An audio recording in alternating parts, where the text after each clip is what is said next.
Assalomu alaykum hammaga. Bugungi mavzuimiz ustun shaklda bo'lish 4-mavzuimiz hisoblanadi. Ustun shaklda bo'lish e, juda qiyin bo'lmagan mavzulardan biri. Ya'ni ko'paytirishdan unchalik qiyin emas deb bilaman. Va bo'lishni o'rganishimizdan oldin ma'lum ba'zi bir qoidalarni bilib olishimiz kerak. Ushbu narsalarni qoida sifatida kiritish qanchalik to'g'ri bilmadim, lekin bu narsalarni bilib olsak o'zimizga ancha qulaylik tug'diradi. Xo'p, a sonni b songa ko'paytirganda kelib chiqadigan son b sonni a son ko'paytirilganiga teng. Xo'p, bu degani masalan misollar bilan ko'radigan bo'lsak, 4 karra 3 12, 3 karra 4 ham 12 degani. Ya'ni bu yerda 4 a ni o'rnida kelyapti, 3 bo'lsa b ni o'rnida kelyapti. Hop, ikkinchi qoida a plus b teng b plus a, ya'ni ikkita sonni bir-biriga qo'shayotganimizda o'rnini almashtirib olsak hech qanday narsa o'zgarmaydi. Ko'paytirishda ham shunday. Masalan, 5 ga 2 ni qo'shsak 7, 2 ga 5 ni qo'shsak ham 7 hosil bo'ladi. Hop, ikkinchi qoidamiz a sonni 1 ga bo'lganimizda o'sha sonning o'zi kelib chiqadi. Masalan, 4 ni 1 ga bo'ladigan bo'lsak 4. Hop, keyingi qoida a ni a ga bo'ladigan bo'lsak 1. Ya'ni 7 ni 7 ga bo'ladigan bo'lsak 1 hosil bo'ladi va shu holatda a ni o'rnida 0 kelmasligi shart. Va u qoidani o'tgan safar aytgandim va hozir ham pastda ko'rib o'tamiz. Hop, keyingi qoida a bo'lingan b teng c. Ya'ni b teng c va c ni b ga ko'paytirsak a ni hosil qilamiz degan qoida. Bu qoida yaxshi qoidalardan biri va bu qoidada ham b soni 0 dan farqli bo'lgan son bo'lishi kerak. Bunga misol keltiradigan bo'lsak, 8 ni 4 ga bo'lsak 2 hosil bo'ladi. Ya'ni a 8, b 4, c 2. Va c ni b ga ko'paytirganimizda a hosil bo'lyapti. Ya'ni 2 ni 4 ga ko'paytirganimiz 8 ga tengligi kelib chiqadi. Hop, va asosiy qoidalarga yetib keldik endi. 0 sonini har qanday songa bo'lsak, ya'ni 0 dan farqli bo'lgan har qanday songa bo'lsak, hozir qoidalar uchun yozib qo'yish kerak. Teng emas 0. Hop, bunda teng emas 0. Ya'ni a bunda 0 ga teng bo'lmasligi kerak, bu yerda b 0 ga teng bo'lmasligi kerak. Hop, bu yerda teng emas 0. Hop, bu belgi qanaqa, bu boshqa deb o'ylashingiz mumkin, keyinchalik tushunib olasizlar. Ya'ni bu sonning o'rniga 0 sonini qo'yib bo'lmaydi degan ma'noni keltirib chiqaradi. Hop, va bu asosiy qoida. Bu qoidani keyinchalik katta mavzularda ishlayotganimizda ham esimizdan chiqib qolganligi sababli xato ishlab qo'yish xavfi bo'ladi. Shu sababli bu qoidani yaxshilab miyaga qo'yib olish kerak. A sonini 0 soniga bo'lish bu mumkin emas. Hech qanday yechim chiqmaydi bizda bu holatda. Ya'ni xohlagan soningizni 0 ga bo'la olmaysiz, lekin 0 sonini biror songa bo'lsa bo'ladi, lekin biror sonni 0 ga bo'lsa bo'lmaydi. Hop, ushbu qoidani yaxshilab eslab olsak ancha kerak bo'ladi. Hop, endi ustun shaklda bo'lishga qaytamiz. Ustun shaklda bo'lish. Ustunni qanday shakllantirish bu yerda ko'rib oldinglar menimcha. Hozir tushuntirib o'tib ketaman. Hop, ustunni 897, ya'ni sonni yozamiz. Xuddi shunday qilib ustun shakllantiramiz. 3. Ya'ni 897 bo'lingan 3 degani. Va bu yerga o'sha ishlayotganimizda bu yerga nima yozish kerakligini bilasizlar. Mana bu yerda hosil bo'ladigan son 897 ni 3 ga bo'lganda kelib chiqadigan son bo'ladi. Hop, 897 ni 3 ga bo'lamiz. Qanday qilib ustun shaklda bo'lishimiz kerak? Birinchi o'rinda 8 ni ko'ramiz. 8 soni 3 ga bo'linadimi degan savolni o'zimizga beramiz.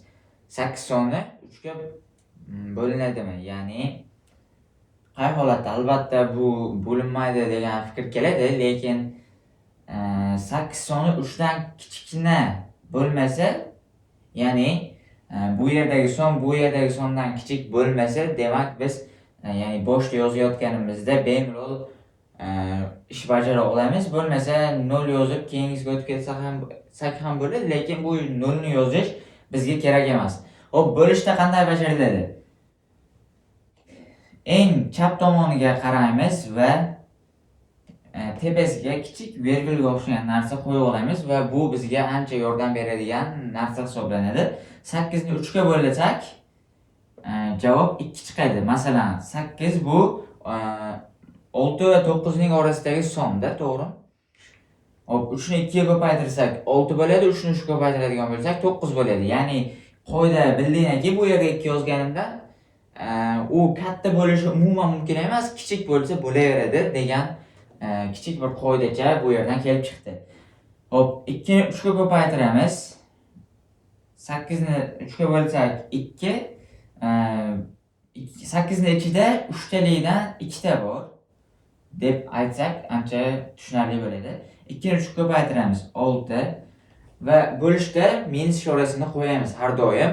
Ya'ni o'sha ustunni to'g'ri shakllantirib olishga e'tibor beramiz. 8 dan 6 ni ayiramiz 2. Va bu yerda 9 ni pastga olib tushamiz. Albatta bu ko'paytirish, ayirish, qo'shishdan ko'ra boshqacharoq ishlanadi, lekin tushunib olish ancha oson. Ya'ni 3-4 ta misol ishlagandan keyin ancha tushunarli bo'lib ketadi. Tushunarli bo'lmayotgan bo'lsa, darsni boshdan ko'rib chiqishni maslahat beramiz.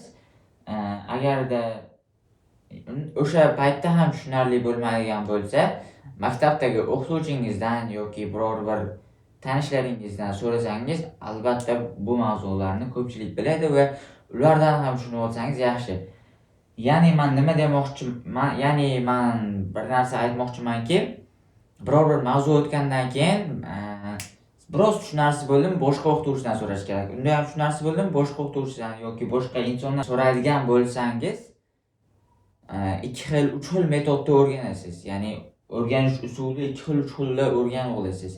Hop, bo'lishni osonroq usullari ham bor. Keyinchalik o'rganamiz buni.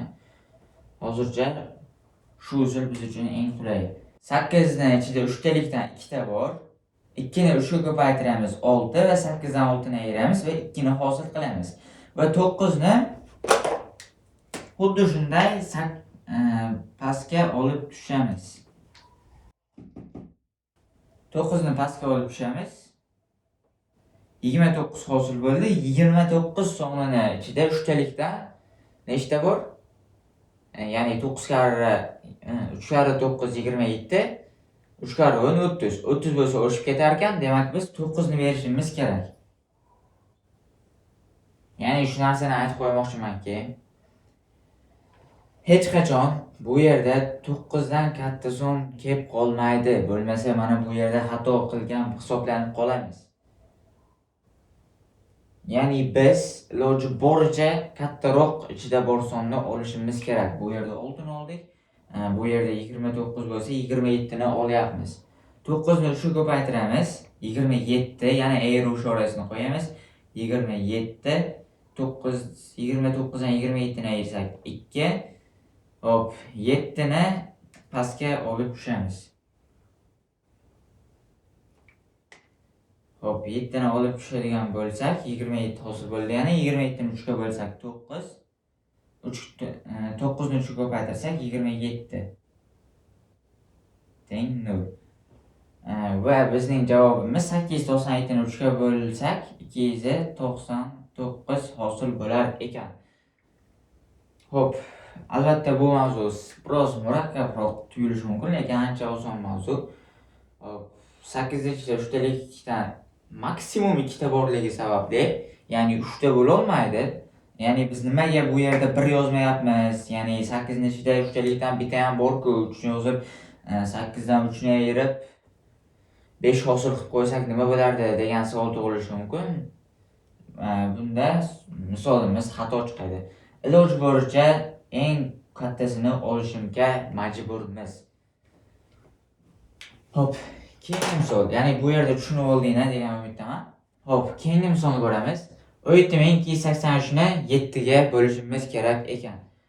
Bir nechida hech qanday 7 bo'lmaganligi uchun hech qanday son yozmaymiz. 0 yozsak ham bo'ladi. Bu yerda aytib o'tib ketgandim. 0 yozsak ham bo'ladi. Va bu bizni chalg'itib qo'yishi mumkin yoki ortiqcha joy oladi. Bu kerak emas. Hop, birinchisini qaraymiz. 7 ga bo'linmadi va ikkinchisiga e'tibor berishni boshlaymiz.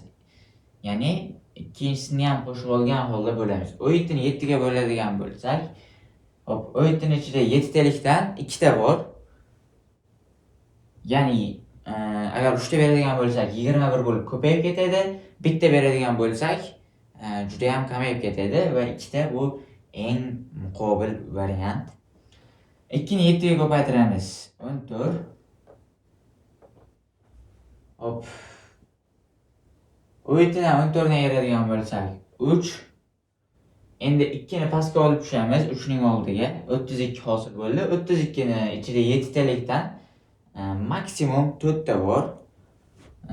4 yozamiz. 4 ni 7 ga ko'paytirsak 28. Hop, 32 dan 28 ni ayiradigan bo'lsak 4 va tepadan pastga 8 ni olib tushishimiz kerak. 8 ni olib tushdik. Hop, 48 hosil bo'ldi. 48 ni ichida 7 talikdan 6 ta bor. 6 ni 7 ga ko'paytiramiz 42. Maksimum 6 ta borligi uchun 6 ta yozamiz. 42. 48 dan 42 ni ayiradigan bo'lsak 6 va tepadan 3 ni olib tushib qo'ya qolamiz. Hop, 3 ni olib tushsak 63. Hop, 63 ni 7 ga bo'lganimizda javob 9 chiqadi. Va 9 ni 7 ga ko'paytirsak 63 0. Demak, o'yitining 283 ni 7 ga bo'lsak 2469 soni kelib chiqadi. 2469 kelib chiqadi. Hop, ya'ni biz boshdan 2 tani oldik. Sababi bizning birinchi sonimizni o'zi yetmas ekan. Shu sababli ikkinchisiga ham o'tdik. Hop, va uning o'yitining ichida maksimum 2 ta bo'lganligi uchun 2 ni yozganmiz. 32 da keyin uni ayirib pastdan bu son keyingi sonni olib tushib shu tartibda davom etadi. Hozir meni ustunim unchalik chiroyli chiqmabdi, lekin kadak daftarda yaxshi o'xshaydi. Ya'ni bilinmas chizib qo'yaman. Ya'ni o'zim qanchalik qiyshiq yozgan bo'lsam, shu darajada narsa qilib yozib qo'yaman. Xuddi bu katak daftar deb hisobga olamiz. Hop. Ya'ni o'sha ustun to'g'ri shakllantirish bo'yicha bu yerda ozgina menga mahorat yetishmayapti. Katak bo'lganda bu juda ham oson bo'lardi. Hop, keyingi misolga o'tamiz. 28449 ni 29 ga bo'lishimiz kerak ekan. Va bu yerda yana kichik savol tug'ilib qolyapti. Biz bu yerda faqat 7 ga bo'ldik, 3 ga bo'ldik, bir xonali songa bo'lyapmiz. Lekin bu yerda biz 2 xonali songa bo'lishimiz kerak. Hech qanaqa haligi yomon joyi yo'q buni. Hop, bu yerda o'sha bir xonali bo'lganda faqat bir xonaga bo'lgandik. Bu yerda 2 xonali bo'lsa, 2 xonalikka, 10 xonali bo'lsa, masalan 20 xonali sonda 10 xonalikka bo'ladigan bo'lsa, bemalol 10 xona, ya'ni biroz qiyin, ancha qiyin bo'ladi, lekin 10 xonalik sonni ham shunday qilib yozamiz. 29 bo'lsa, 29 2 xonali son bo'ladi uchun 2 xonali sonni bo'lamiz. Hop, qaraymiz. Ikkinchida 29 talikdan nechta bor? 0 ta bor. Yozishimiz shart emas. Hop, endi ikkinchisiga hujumga o'tamiz deylik. Ikkinchisiga o'tadigan bo'lsak, 28 ning ichida 29 talikdan son yo'q.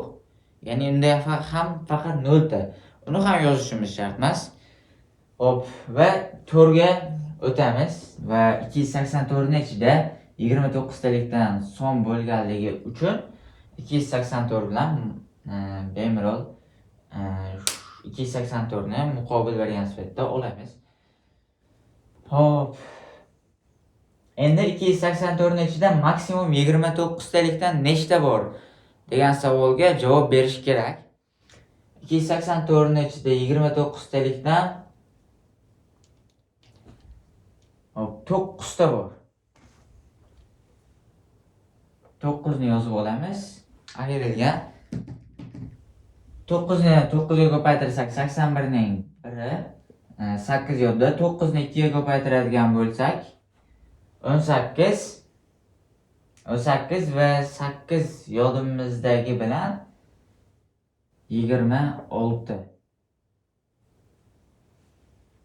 Ayirib tashlasak, 4 dan 1 ni ayiradigan bo'lsak 3, 8 dan 6 ni ayiradigan bo'lsak 2.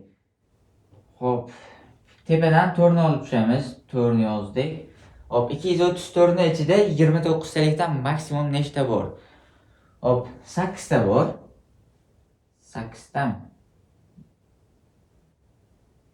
8 ta bor ekan. 8 ni 9 ga ko'paytiramiz.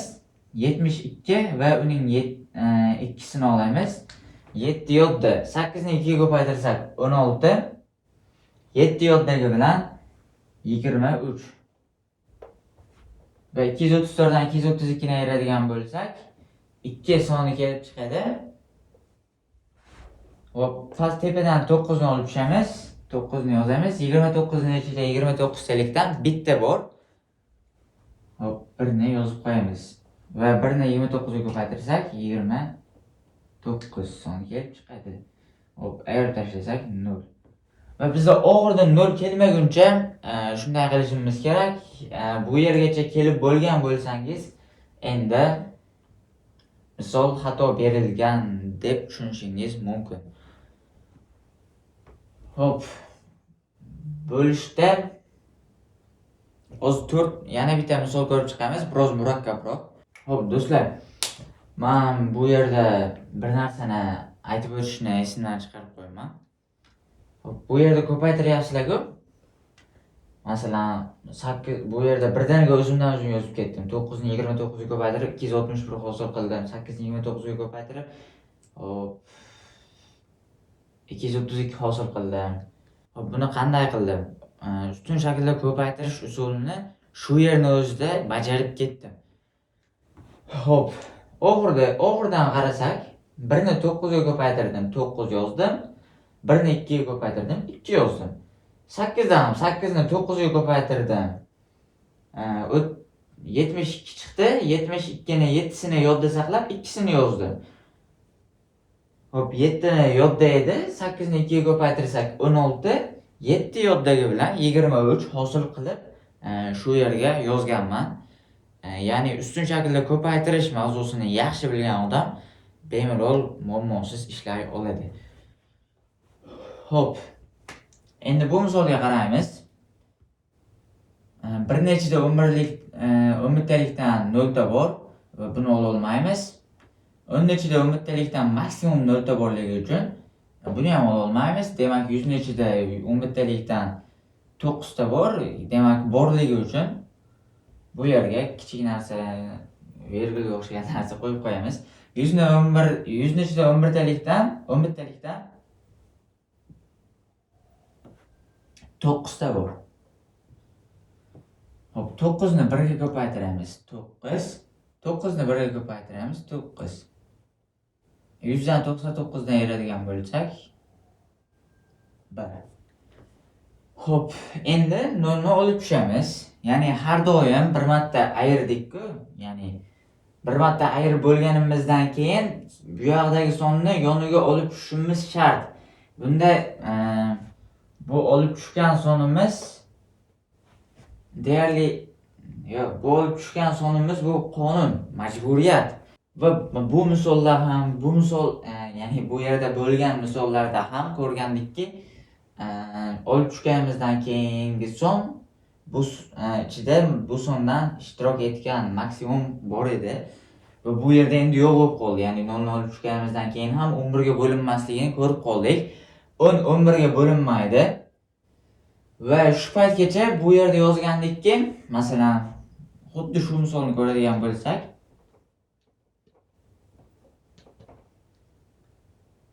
Hop, bir nechida yo'qligi uchun bir nechida nolta bor. Minus 0,11 0. Hop, keyin bir qoladi. 0 ni olib tushamiz 0. 10 ichida 11talikdan nolta bo'lganligi uchun 0. 0 ni 10 ga ko'paytiramiz 11. Ya'ni 11 emas. 0 ni 10 ga ko'paytiramiz 0. 10 dan 0 ni ayiradigan bo'lsak 10 va tepadan bu 0 ni olib tushadigan bo'lsak 0 va shu holatdan keyin 100 ni ichida 9 bor desak va keyin bu yerga misolni ishlashni davom etamiz. Bunday qilib yozsak ham bo'lardi va bu yerga yozilgan nollar soni va bu yerga yozilgan narsalar soni ko'payib ketardi. Shu sababdan masalan bizda 0 8 teng 8 ga.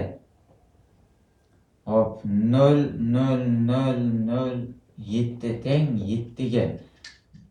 Ya'ni sondan chap tomonda cheksiz 0 bor. Ya'ni bu narsani biroz chuqurroq qilib, keyingiroq bir nechta darslardan keyin o'rgataman. Hozir shu narsani ozgina tushuncha bo'lsa, ancha xursand bo'lgan bo'lardim. Hop, bu narsani yaxshilab tushunmagan bo'lsangiz o'chiraman. Hop, sig'mas ekan. Ya'ni shunday qilib yozsak ham bo'lardi, biroz shunchaki joy ketib qoladi va ortiqcha ovoragarchilik bo'ladi. Bu yerda o'sha 0 ni yozganimiz, ya'ni boshiga sonni qo'yib bo'ldikmi, shundan keyin bo'linmasa 0 yozishimiz kerak. Bitta 0 yozib olamiz. Ya'ni 10 ni ichida 10 bittalikdan maksimum 0 ta 11 borligi uchun 0 ni yozamiz. 0 ni 11 ga ko'paytiramiz 0. 10 dan 0 ni ayirsak 10 va endi bu 0 pastga tushadi. Pastga tushsa 100 ni ichida 10 bittalikdan 9 ta bor. 9 ni 11 ga ko'paytiradigan bo'lsak 9 karra 1 9, 9 karra 1 9 teng 1. Va bu 1 ni pastga olib tushamiz 1. 11 ni ichida 10 bittalikdan maksimum bitta bor. 1 ni 11 ga ko'paytirsak 11. Javob 0. Demak bizda mana bu javob 0 bo'ldi. Bu yerda ham qani? Oxirida 0 paydo bo'ldi. Demak misolimiz bizning darajamiz uchun to'g'ri berilgan hisoblanadi. Hop. Demak 100.000 bir sonini 11 ga bo'lsak 9091 soni kelib chiqar ekan. Va e'tibor bergan bo'lsangiz ham biz bu yerda alohida 0 ni ayirib bunday qilib yozib o'tirganimizdan ko'ra, ya'ni bu yerda 10 edi, biz bu yerda pastga 100 ni hosil qildik. Shu holatda agar tushunmasangiz shunday qilib yozsangiz ham bo'ladi, hozir aytadigan gapimni. Tushunadigan bo'lsangiz bu sizlarning joyingizni sarflab qoladi. O'sha shu holatga kelib qolgandan keyin, ya'ni bu narsa va biz keyingisini ham olib tushsak, keyin 11 ga bo'linadi degan bir majburiyat yuklanib qoladigan bo'lsa, biz bu yerga bitta 0 qo'yib, buni bemalol olib tushib, buni 100 qilgan holda qilib o'rsak ham bo'lardi. Agarda tushungan bo'lsangiz qilaveringlar, bo'lmasa shu usuldan foydalansangiz ham misolimiz albatta to'g'ri chiqadi. Hop, ustun shaklda bo'lish mavzusi shulardan iborat edi. Keyingi darslarda ko'rishguncha